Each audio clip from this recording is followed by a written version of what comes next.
তো গাইস আমরা এখন চলে এসেছি সবুজ দ্বীপে। হাতে চালানো নৌকো, অনেক পাখি রয়েছে এখানে। এইগুলো কিন্তু ঠিক না, এখানে ঢুকতেই শেষ, শুরু হতেই খতম হোক। পুরো পাঁচিল দিয়ে ঘিরে দিয়েছে যাতে একদমই না যাওয়া যায়। ফুটপাতে কাপেল হচ্ছে 2480 টাকা।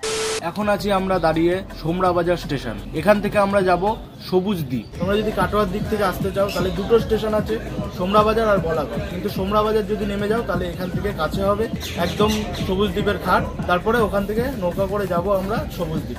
এখন নৌকাতে উঠে গেছি, যাবো এখন ঘাটের দিকে।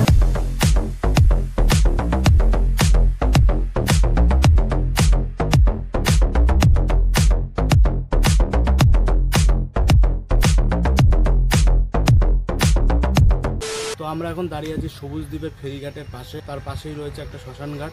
তো সেখানে আমরা এখন দাঁড়িয়ে রয়েছি। এখানে যদি দেখো তাহলে দেখতে পারবে এখানে কাঠে পোড়ায়, তাই তো? কাঠে পোড়ায়, এখানে পোড়ায়। এই যে এখানেও আছে একটা, অনেক আছে। আর ঠিক পাশেই রয়েছে একটা ঘাট, যেটা পুরনো ঘাট, সেটাই চলে। মেশিন চালিত নৌকা চলে না, এখানে হাত নৌকাতে যেতে হয়। আর তোমরা যদি আসো এখানে এসে এই ঘাটের সঙ্গে, ঘাটের লোক অনেক লোক থাকে, অনেকে নৌকা চালিয়ে নিয়ে যায়, হাত নৌকা চালিয়ে নিয়ে যায়। তাদের সঙ্গে কথা বলে দরদাম করে তোমরা ওপারে যেতে পারো। মাথাপতি 1-150 টাকা পড়বে প্রত্যেক জনের। তো চলো গিয়ে দেখা যাক। দেখো ওই পাশে চাষ হচ্ছে, আর বকগুলো দেখো কেমন উঠছে, কত বক। তো ওই নৌকাটা যে আসছে ওটা করে আমরা যাব এখন। তো এখন আমরা যেতে চলেছি নৌকা করে। এই কাকার, এই যে দেখতেই পাচ্ছ, হাতে চালানো নৌকো। এখন আমরা রয়েছি বেহুলা নদীর মধ্যে। বেহুলা থেকে একটু আমরা হুগলি ভাগীরথী নদীর মধ্যে পৌঁছে যাব, 2-5 মিনিটের মধ্যে পৌঁছে যাব। এই সাইডটা করে ঘুরে তারপরে ওইদিকে যাব।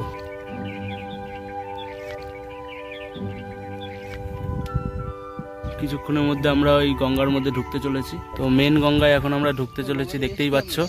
এখন এইদিকে যাব আমরা, এইখান থেকে এদিকে যাব আমরা। এই জায়গাটায় গঙ্গাটা প্রচুর বড়। এখানে একটা বড় টাওয়ার রয়েছে।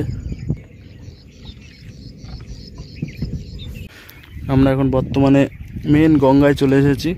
দেখতেই পাচ্ছ কত বড় গঙ্গাটা, ওই দিক থেকে এই দিক পর্যন্ত। আর সাইড দিয়ে যাচ্ছে, যেহেতু স্রোতের বিপরীতে, তাই সাইড দিয়ে যাওয়াই ভালো। পাখির আওয়াজ শুনতে পাচ্ছ, দেখতে পাচ্ছ অনেক পাখি রয়েছে এখানে। হ্যাঁ, প্রচুর পাখি রয়েছে, তাই জন্য পাখির আওয়াজ শোনা যাচ্ছে, শুনতেই পাচ্ছ। তোর মাথায় ঢেকে গেছে সবুজ দ্বীপ। তো সামনে যেটা দেখতে পাচ্ছ এটাই হচ্ছে সবুজ দ্বীপ। তো আমরা এখন যাব ওখানে, কাকা আমাদের নিয়ে যাবে। তো তোমরা যদি আসো তাহলে এই কাকার সঙ্গে কন্ট্যাক্ট করে নেবে, আর আমি নাম্বারটা দিয়ে দেবো এই কাকার নিচে। খুব পরিশ্রম করে এরকম চালাচ্ছে। তো তোমরা যদি আসো এরকম এদের সাথে কন্ট্যাক্ট করে নিও। কাকার নাম কি? কেষ্ট বাড়ুই। কাকার নাম হচ্ছে কেষ্ট বাড়ুই। অনেক পরিশ্রমের ব্যাপার, অনেক পরিশ্রমের ব্যাপার। এই নৌকা চালানো মানে প্রচুর পরিশ্রমের ব্যাপার। এই কাকা করে আসছে বলে বুঝতে পারছো না যে কেমন পরিশ্রম। হ্যাঁ, প্রচুর পরিশ্রম। দেখতে দেখতে আমরা চলে আসছি সবুজ দ্বীপের একদম কাছাকাছি। এখনই নৌকাটা ভিড়াবে।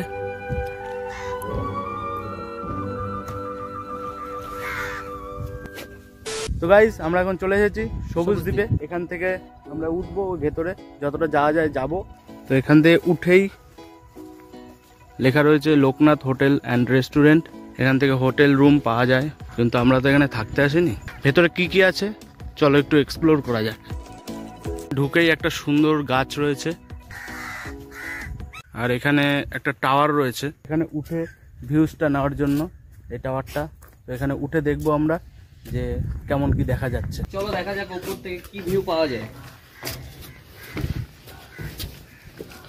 এখন আমরা অনেকটা উপরে চলে এসেছি, এখনো উপরে যাওয়া যাবে। সবুজ দ্বীপ নাম দেওয়া হয়েছে, ঠিকই নাম দেওয়া হয়েছে, চারিদিকে সবুজ আর সবুজ।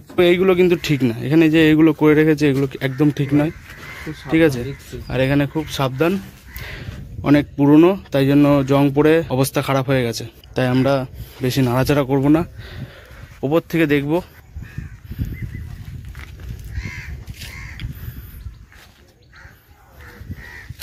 ওই দূরে একটা টাওয়ার রয়েছে, ওখান থেকে হয়তো দেখা যায়। এই যে দেখতে পাচ্ছ ওই কাকা যাচ্ছে এখন ঘাস কাটতে, একটু পরে চলে আসবে আমাদের নিতে। তো এখানে অনেক রেস্টুরেন্ট আছে, হোটেল আছে, এখানে সবকিছু খাবার দাবার সব পাওয়া যায়।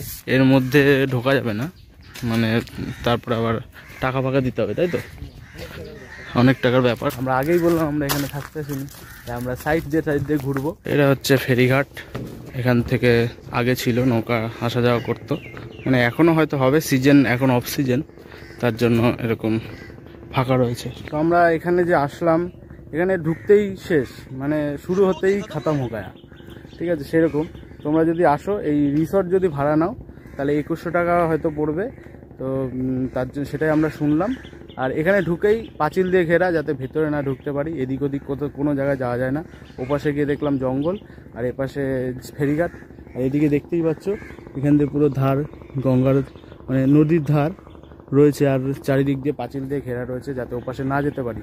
আর যদি যেতে চাও তাহলে ওই টাকা। পুরো পাঁচিল দিয়ে ঘিরে দিয়েছে, আর এখানে নেট রয়েছে, তো যাতে একদমই না যাওয়া যায় সেরকম ব্যবস্থা করে রেখেছে আর কি। পুরো একটা বিজনেসের জায়গা করে ফেলেছে। যার সঙ্গে কথা হলো, ওনার নাম জানি না ঠিক, কিন্তু ওনার সঙ্গে কথা বলে জিজ্ঞেস করলাম, উনি বললো 2100 টাকা লাগবে, 24 ঘন্টা ডিউটি, মানে 24 ঘন্টা তুমি সারাদিন থাকতে পারো, 24 ঘন্টা পুরো থাকতে পারো। সেখানে কাপেল টাপেল সবাই যেতে পারে। আবার ওইখানে বলছে যে কাপেল, আর উনি অন্যরকম ভেবে ফেলেছে, বলছে না না ওইসব কোনো ব্যাপার নেই, সবাই আসতে পারবে। ব্যাপারটা অন্যরকম হয়ে গেছিল এখনই। সবুজ দ্বীপটা সুন্দর জায়গা। আমরা প্রথম উপরে একটা উঠেছিলাম, একটা টাওয়ারে উঠেছিলাম, ওখান থেকে দারুণ একটা ভিউ পাওয়া যাচ্ছে। এখানে তো আমরা থাকতে আসিনি, তোমরা যদি আসো তাহলে তোমরা এখান থেকে রুম বুক করতে পারো, 2100 টাকা নেবে। এখান থেকে ওই ট্রলারটা আসছে, এখানে এসে থামাবে। কুমিরের মুখে বোতল ঢুকিয়ে দিচ্ছে, গিলতে আর পাচ্ছে না, পুরো ওভারলোড হয়ে গেছে। এটা হচ্ছে তৃপ্তি হিন্দু হোটেল। আমরা এই জেঠিমার দোকানে চলে এলাম। এখানে এসে তোমরা যদি আসো, তোমরা এখানে এসে খাবে। জেঠিমার ব্যবহার খুবই ভালো। আমার নাম হচ্ছে বন্দনা সোম, আর হোটেলের নাম হচ্ছে তৃপ্তি হোটেল, মানে তৃপ্তি করে খাবে। আচ্ছা। আর রাঁধুনিও আমি, কর্মচারীও ধরো আমি, হ্যাঁ, মানে রান্না বান্না আমার ঘরোয়া রান্না। তো ভেতরে যে টাকাটা নিচ্ছে সেখানে খাবার দেবে না, খাওয়া দেবে না। আর খাবার যদি তোমরা অর্ডার করো ওখানে তাহলে এক্সট্রা ডবল রেটে খাবার কিনতে হবে। এইটুকুনি আমাদের সাধারণ পাবলিকের জন্য ঘোরার আর কি জায়গা। তাছাড়া যদি এক্সট্রা টাকা দিয়ে ঢুকতে চাই তাহলে ওখানে ভেতরটা ঢুকতে পারবো। ফুটপাতে পড়ে আমরা পুরো দ্বীপটা শেষ হয়ে গেল। ধর আমি এই দ্বীপে আজকে 34 বছরের, আমার সারা দ্বীপে কিন্তু আমার হোটেল হয়ে গেল। আমি এই প্রজেক্টের ভেতরে ছিলাম, দিয়ে বললো যে এখানে তো প্রজেক্ট তৈরি হবে, কিছু করার নেই। তখন আমার এখানে জায়গা রাখলো,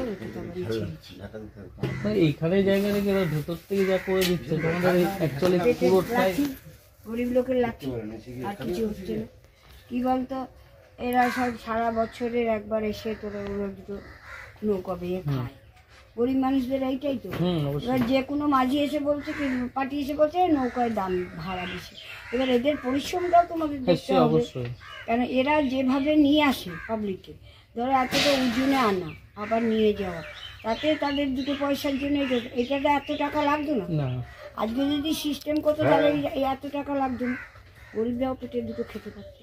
এদের কটা লোক আছে, যে আসছে এইটুকুনি বলছে কি দেখবো বলে পালিয়ে যাচ্ছে।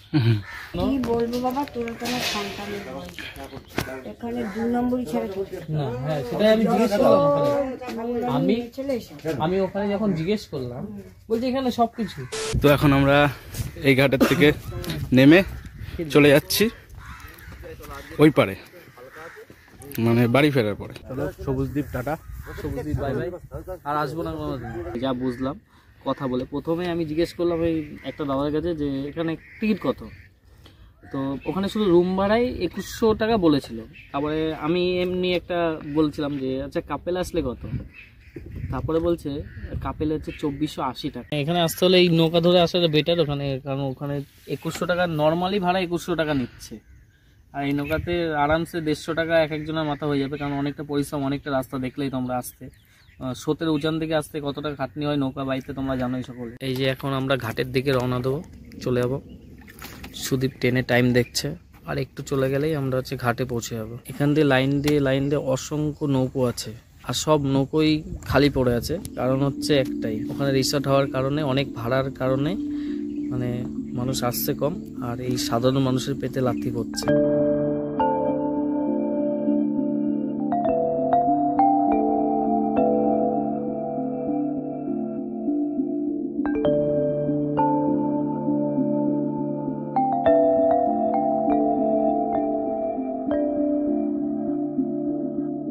আমরা এখন আমি ঘাটে নেমে পড়েছি আর আমাদের টোটো চলে এসছে, ওই যে টোটো চলে এসছে। সবুজদ্বীপ ঘোরা কমপ্লিট হয়ে গেছে, মানে পুরোটা ঘুরতে পারিনি, রিসোর্টের ভেতরে যেতে পারিনি, কারণ ওখানে তো ভিডিওতে দেখতে পারবে ওখানে কি পরিস্থিতি। এই যে আমাদের ট্রেন ঢুকে পড়েছে এখন। তো গাইস, তোমাদের যদি ভিডিওটা ভালো লেগে থাকে তোমরা লাইক কমেন্ট শেয়ার করো ততক্ষণের জন্য। চলো, ট্রেন চলে এসেছে, উঠতে হবে। সারি সারি সমুদ্রবাজার স্টেশনে সব বসে আছে প্যাসেঞ্জার, মানে এরাও সবুজদ্বীপ যাবে।